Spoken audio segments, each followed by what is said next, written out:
Bonjour, au terme de notre lecture du livre du Lévitique, j'aimerais reprendre avec vous quelques acquis qui me semblent être de première importance pour les chrétiens que nous sommes, pour mieux entrer dans le mystère du salut qui nous anime. Grâce à notre lecture du Lévitique, je vous propose donc de prendre de la hauteur et de contempler jusqu'où la Torah veut nous entraîner. D'abord, pour lire la Bible dans son ensemble, on perçoit sans doute mieux à quel point il est important de connaître ses fondements, fondements qui sont tous livrés dans la Torah. Une Torah qui n'est pas simplement un catéchisme, une série d'articles qu'il suffirait de connaître par cœur pour marcher droit. La Torah, c'est une montagne à gravir et qu'il faut décider de franchir. Pourquoi ? Parce que c'est un petit peu comme quand on passe d'une vallée à l'autre, par exemple. Il n'est pas rare qu'on monte dans le brouillard jusqu'au col et que de l'autre côté, dans la vallée voisine, le brouillard n'ayant pas réussi à franchir la barrière montagneuse, eh bien, on se retrouve en plein soleil. Eh bien, la Torah, c'est un petit peu ça. Il y a un projet qui se met en place. Ce sont les 11 premiers chapitres de la Genèse qui livrent les grands questionnements de l'humanité.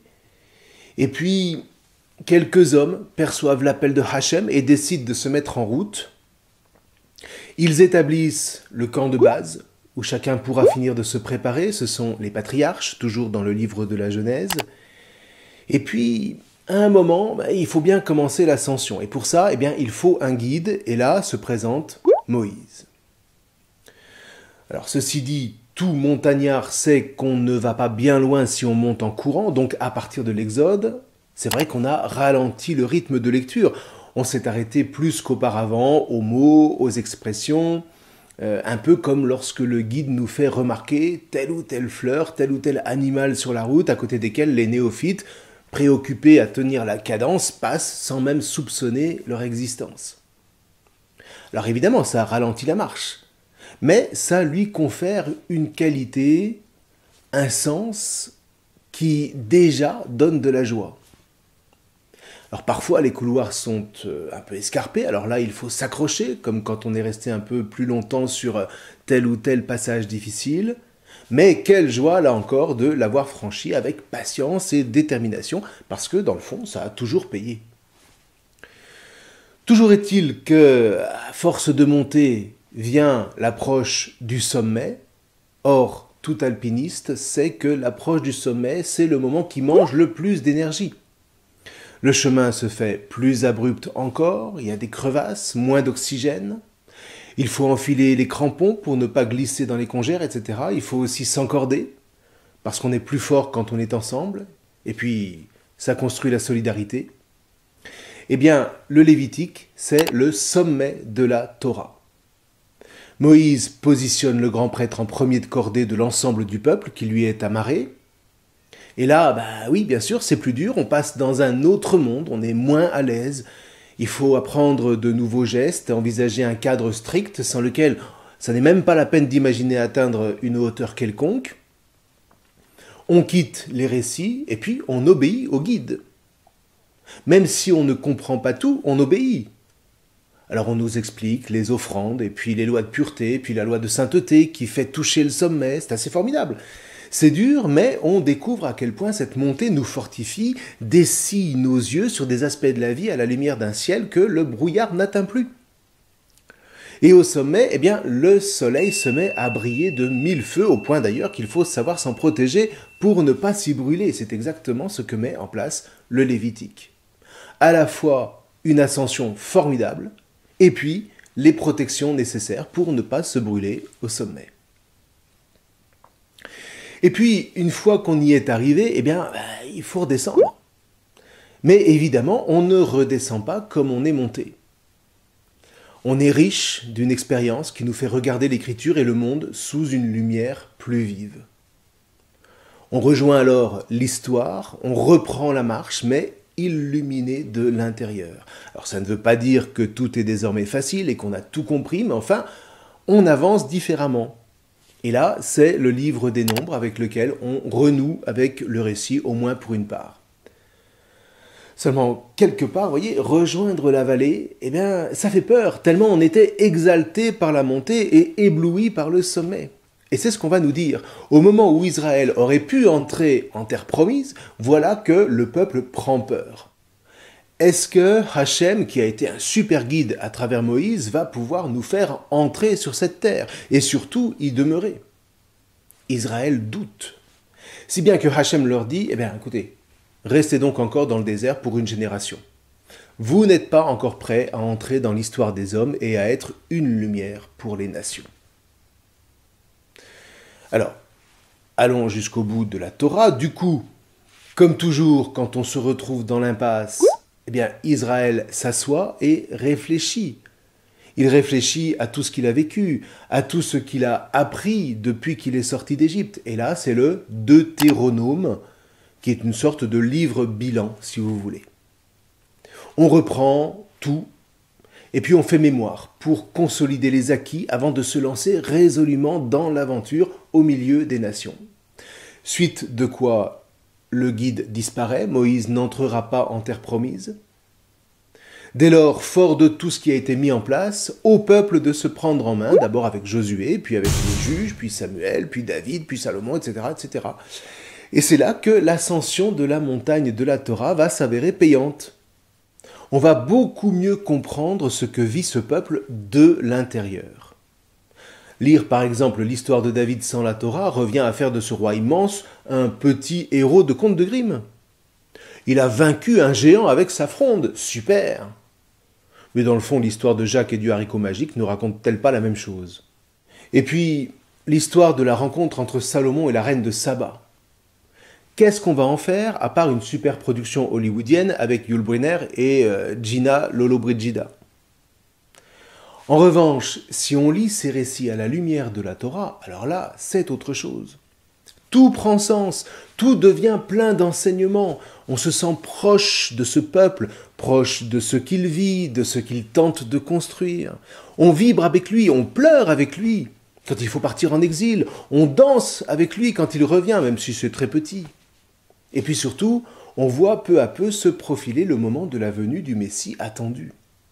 On fait l'expérience d'une espérance qui ne sera pas déçue et on aborde la vie du Christ non plus comme s'il était parti de rien, mais avec toujours les clés de lecture de cette Torah qui nous fait décrypter le mystère profond du personnage, d'autant mieux que cette Torah s'est enrichie par l'expérience de la royauté, des prophètes et des sages d'Israël, sur laquelle Jésus a fondé son existence et tout son enseignement. Bref, vous voyez, lire et surtout scruter, étudier le Lévitique n'est pas simplement s'appliquer à un exercice littéraire, c'est se donner les moyens de comprendre le sens de l'histoire, qui est une ascension, qui est une élévation. Et c'est cette élévation qui est la clé de tout.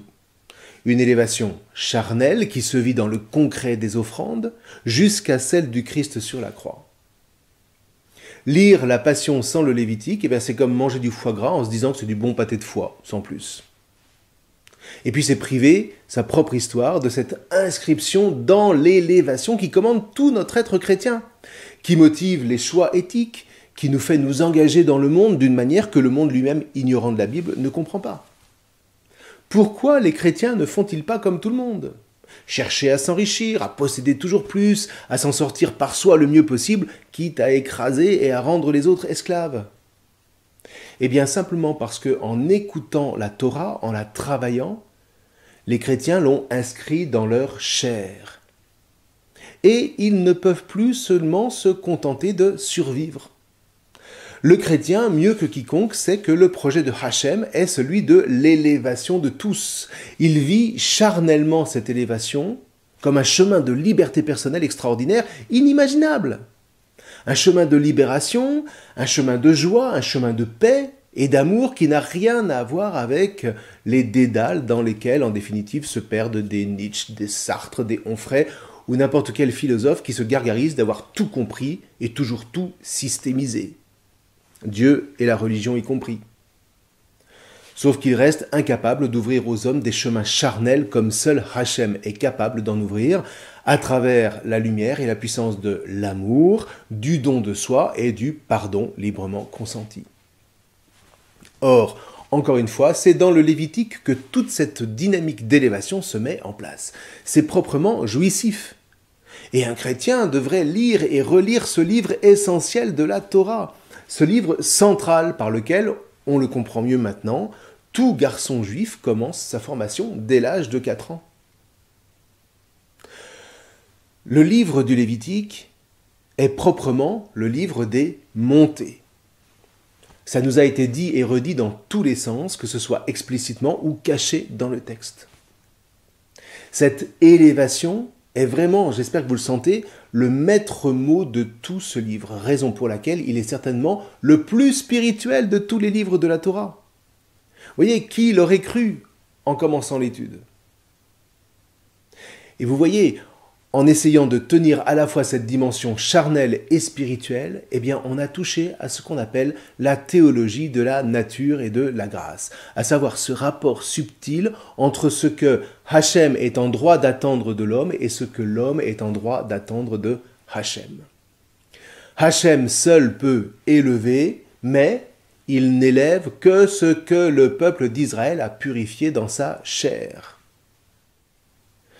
Le Lévitique invite le fils d'Israël à se rendre disponible à travers la séparation entre l'impur et entre le pur à une élévation qui prend nom de sainteté. Alors ceci dit, j'insiste, le travail de séparation entre l'impur et entre le pur ne produit pas en lui-même la sainteté. Il rend disponible à cette sainteté dans la mesure où cette séparation est vécue comme une préparation à la rencontre avec Hachem, vécue dans la dynamique des offrandes. C'est le lot de toutes les mitzvot, de toutes les œuvres commandées par Hachem qui marquent ce peuple du sceau de la sainteté, de la mise à part. Non pas au sens d'une sainteté acquise, mais d'une sainteté comprise comme une disposition charnelle de tout l'être à son élévation pour rencontrer Hachem dans une rencontre nuptiale et donc libre.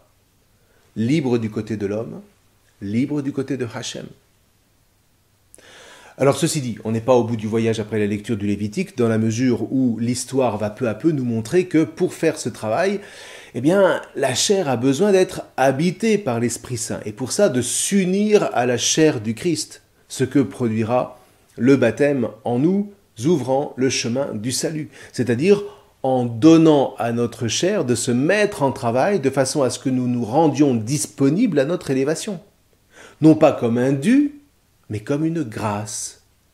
Une élévation dans la dynamique de laquelle nous saisit l'Eucharistie, qui est le sacrement de l'élévation par excellence.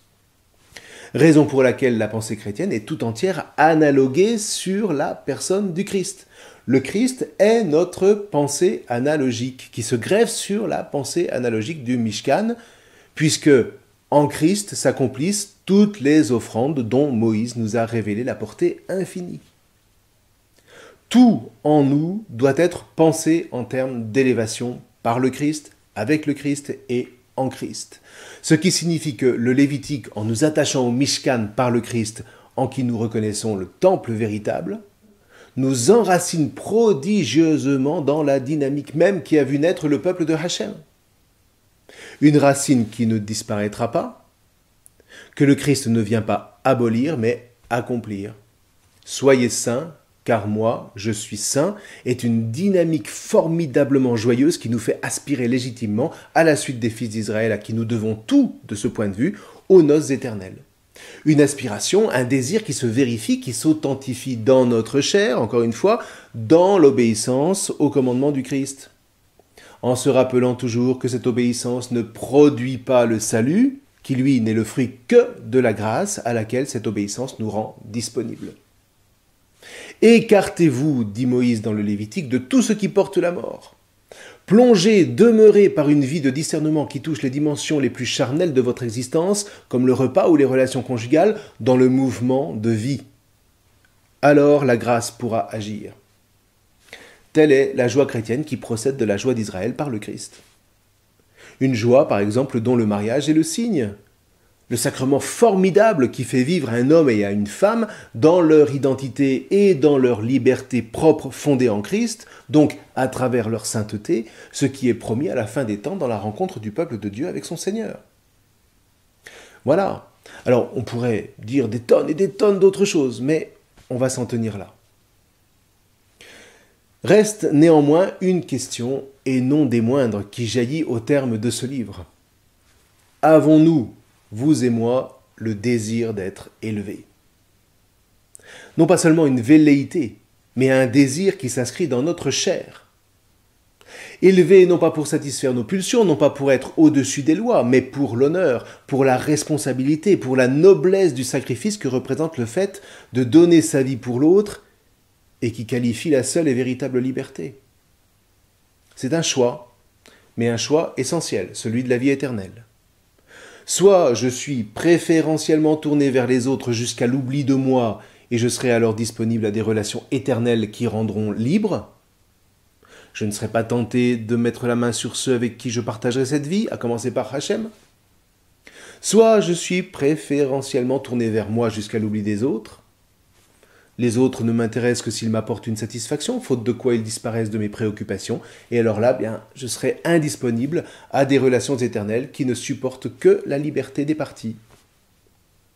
Pour répondre à cette question, il nous faut poursuivre notre compagnonnage des fils d'Israël, qui va maintenant reprendre la route.